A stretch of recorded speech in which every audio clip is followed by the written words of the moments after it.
ಒಂದು ಸಂದೇಶ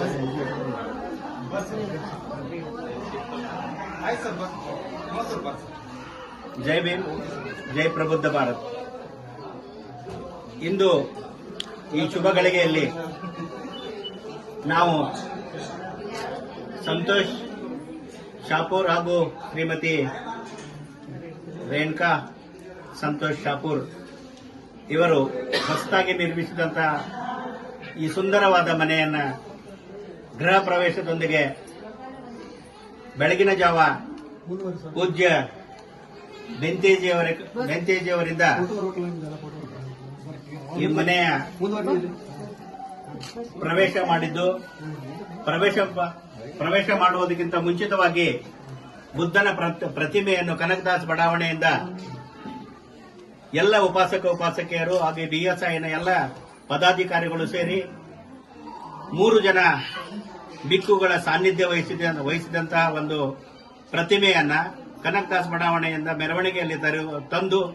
ಈ ಬಿಜಾಪುರದ ಹೊಸತಾಗಿ ಮನೆ ಕಟ್ಟಿ ಪ್ರವೇಶ ಪಡೆಯುವಂತಹ ಈ ಸಂದರ್ಭದಲ್ಲಿ ಬಾಬಾ ಸಾಹೇಬ್ ಅಂಬೇಡ್ಕರ್ ಹಾಗೂ ಗೌತಮ್ ಬುದ್ಧರ ಕಟ್ಟ ಅನುಯಾಯಿಗಳಾದಂತಹ ಶಾಪೂರ್ ಪರಿವಾರದವರು, ವಗ್ಗೇನವರ ಪರಿವಾರದವರು ನಾವೆಲ್ಲರೂ ಸೇರಿ ಹೊಸತಾಗಿ ಒಂದು ಬುದ್ಧನ ಪ್ರತಿಮೆಯನ್ನ ಮೆರವಣಿಗೆಯ ಮುಖಾಂತರ ನಮ್ಮ ಮನೆಗೆ ಬುದ್ಧನ ಪ್ರತಿಮೆ ಹಾಗೂ ಬೌದ್ಧ ಬಿಕ್ಕುಗಳನ್ನು ನಾವು ಕರೆತಂದು ಪೂಜಿಸಿ ತದನಂತರ ಈ ಮನೆ ಪ್ರವೇಶವನ್ನು ಮಾಡಿದ್ದೇವೆ. ಈ ಹೊಸ ಸಂಕಲ್ಪ ಮತ್ತು ಈ ಹೊಸ ದಾರಿ ನಮಗೆಲ್ಲರಿಗೂ ಆದರ್ಶವಾಗಿದೆ. ನಾವೆಲ್ಲರೂ ಬಂಧು ಬಾಂಧವರು, ಶಾಪೂರ್ ಅವರು ಸಾಕಷ್ಟು ಕಷ್ಟ ಬಿದ್ದು ಈ ಮನೆಯನ್ನು ಕಟ್ಟಿದ್ದಾರೆ. ನಮ್ಮ ಎಲ್ಲ ಸಮಾಜದ ಪರವಾಗಿ ಹಾಗೂ ನನ್ನ ವೈಯಕ್ತಿಕವಾಗಿ ಮಹೇಶ್ ಕ್ಯಾತನ್ ಹಾಗೂ ಶ್ರೀಮತಿ ರಮಾ ಕ್ಯಾತನ್ ಅವರ ಪರವಾಗಿ ನಾನು ಅವರಿಗೆ ಭಗವಾನ್ ಬುದ್ಧ ಆಯುಷ್ಯ, ಆರೋಗ್ಯ ಎಲ್ಲವನ್ನೂ ಕೊಟ್ಟು ಕಾಪಾಡಲಿ, ಅವರ ಮಕ್ಕಳ ಭವಿಷ್ಯ ಉಜ್ವಲವಾಗಲಿ